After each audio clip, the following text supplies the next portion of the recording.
Hey, it's Coach 2K with Coach2K.com, and in this video I wanted to talk about the players that I consider to be Coach 2K's legends for the greatest Indiana Pacers of all time.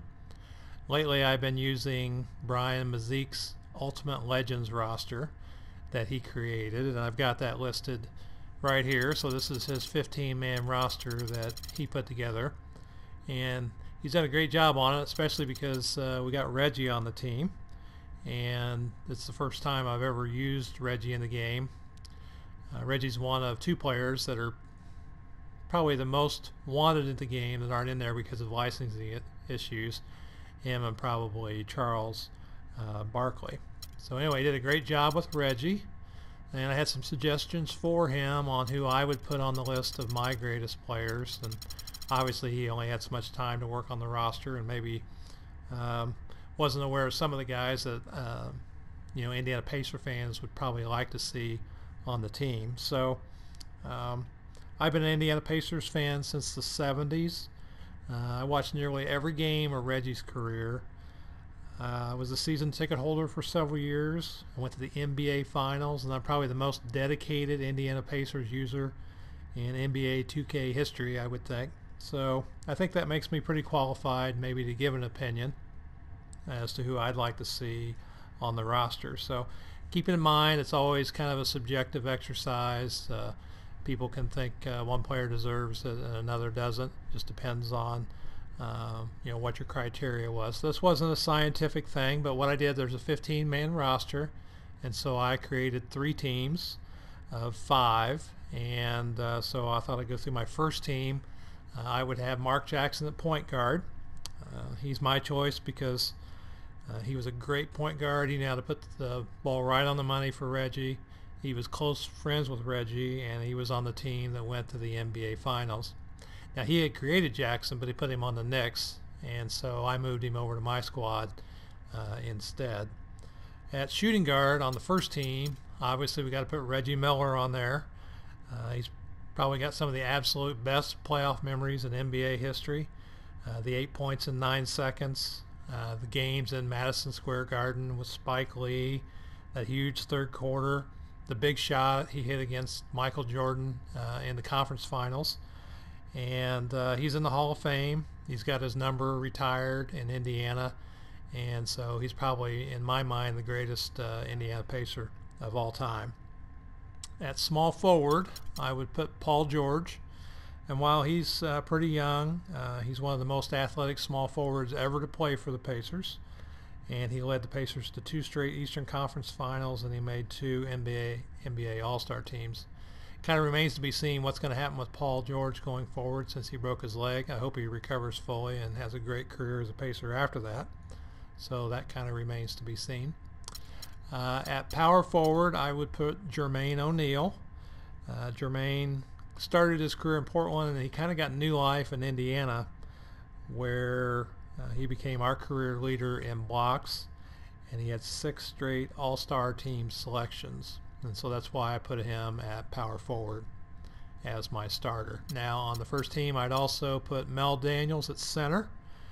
Daniels is one of the few Pacers I never saw play, and he was on 3 ABA championships and was 2-time ABA MVP, and his numbers also retired in Indiana. He'd already created him too. Now my second team, he doesn't have my point guard on the list. Now, point guard was kind of hard because there aren't too many, there's not too many great point guards. There's been some really good point guards for the Pacers. But I would put Don Boozy as my point guard on the second team, and so he's not included on this list. He's got C.J. Watson kind of as a placeholder in there. Now, I don't remember the game, but I did see Boozy actually play a long time ago. He was an ABA champ. He was also an NBA season assist leader. Now, at shooting guard, I would put Jalen Rose. He had Jalen Rose in here. Rose, if you remember, was a member of the Fab Five. He was on the Pacers team that made it to the NBA Finals. My best memory of Jalen was probably when he scored 40 points with Reggie, scoring 40, both in the same game. Against the Sixers in the year 2000.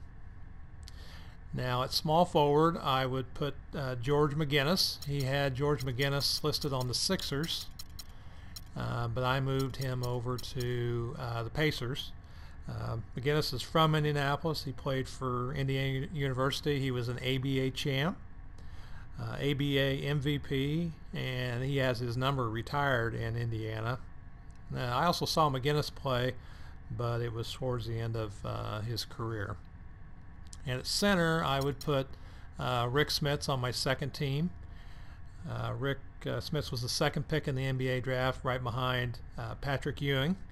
And he was on Pacer teams that went to the Conference NBA Finals. He had one All-Star selection. Probably my favorite memory of Rick Smits was when he hit the game winner against Orlando in the playoffs. That was an awesome shot that he hit. I actually got to meet him once, and he was a pretty nice guy, and he took the time to actually talk to us, so that was kind of neat. On the third team, back at point guard, he's got George Hill, and while George Hill certainly probably deserving as a third team selection, I didn't include him on there, even though he's helped lead the team to 2 conference finals, which in and of itself is a big deal.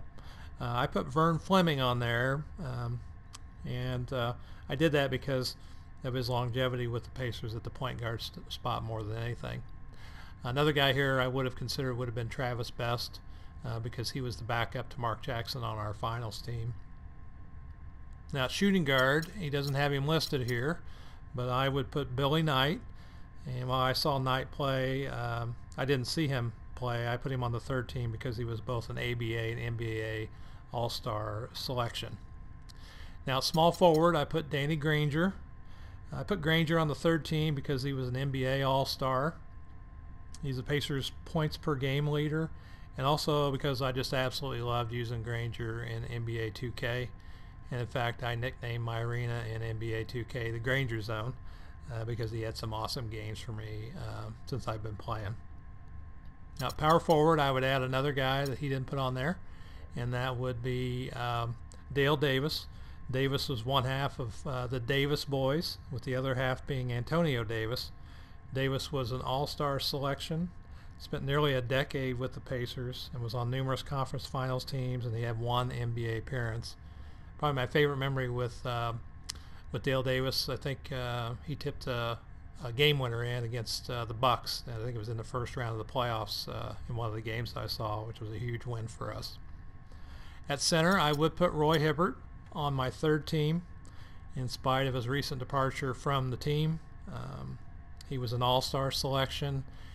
He protected the rim effectively enough to get us to 2 straight consecutive Eastern Conference Finals. I kind of hate to see us run Hibbert out of town, because he was one of my favorite guys to use in NBA 2K.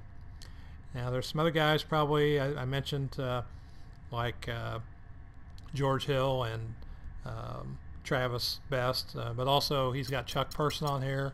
Chuck was great. Had some great times watching Chuck Person, especially in the playoffs against Boston.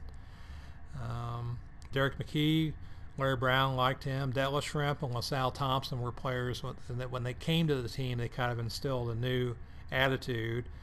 And then there's guys like Bob Nedelicki, I think is his name, who was in the ABA, who I didn't really know much about. Now, should we be able to customize coaches? I picked 4 coaches that were probably legends in the franchise. The first is Bobby Slick Leonard. He's probably the greatest Pacers personality here in Indianapolis. And he coined the phrase "boom baby" every time Reggie hit threes. And he led the Pacers to ABA championships when he was coach. And I've listened to him broadcast many of the Pacers games, and he's just basically an awesome fan as well as an awesome coach. Larry Brown was great because he got Indiana to the first NBA Conference Finals back in '94. One thing I loved about Brown was that he had a special place in his heart for those old ABA teams, and he went and coached each of them, and he got us to the Conference Finals, but not quite to the Finals. Larry Bird, how can you not like Larry? He was legendary as a player. He was the only coach to get Indiana to the NBA Finals. And then finally Frank Vogel, which I got up here on the screen. I think Frank might be the winningest coach in Pacers history, and while I don't consider him to be like an awesome X's and O's coach, one of the things that he really does well, I think, is just getting the players to believe in themselves. As far as anything else I'd like to see in the game, if we can ever do it, if we can customize arenas, if we could play back in Market Square Arena, that would be awesome.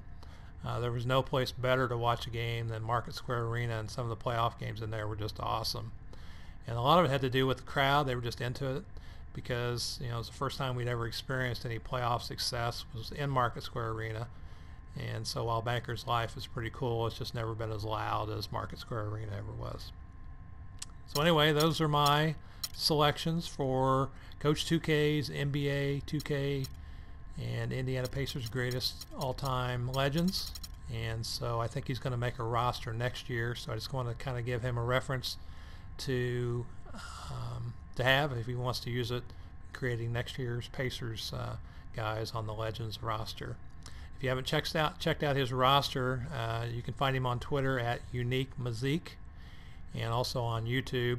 And then on the rosters on NBA 2K, you can find it under Franchise Play 99, his Ultimate Legends roster. You ever want to play me using the Legends, just let me know. My PSN is www.coach2k.com. And if we get a chance to play sometime, then I will see you on the court.